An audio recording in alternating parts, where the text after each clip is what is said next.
বাংলাদেশের একটা কোর্ট থেকে একটা আইন পাশ হয়েছে যে প্রত্যেকটা পুরুষ চাইলেই দুইটা বিয়ে করতে পারবে, প্রথম স্ত্রীর অনুমতি লাগবে না। আসলে সেই বিষয়ে অবশ্যই যে সমস্ত পুরুষরা দুইটা বিয়ে করবেন তারা পারলে গরিব অসহায় মেয়েদেরকে বিয়ে করেন, বা কারো বিয়ে হচ্ছে না তাদেরকে বিয়ে করেন।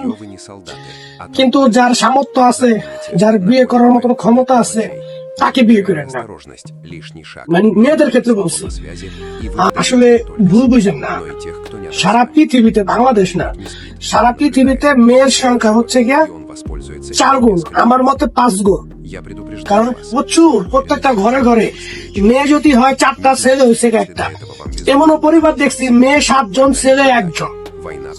একজন ছেলের চিন্তা করতে করতে মনে করেন যে মেয়ে হয়েছে 1-এর অধিক। পুরুষরা বিভিন্ন কাজে ব্যস্ত থাকে, বিভিন্ন কাজ নিয়ে থাকে, কে কোথায় মারা যায় তার কোনো স্টেশন নাই।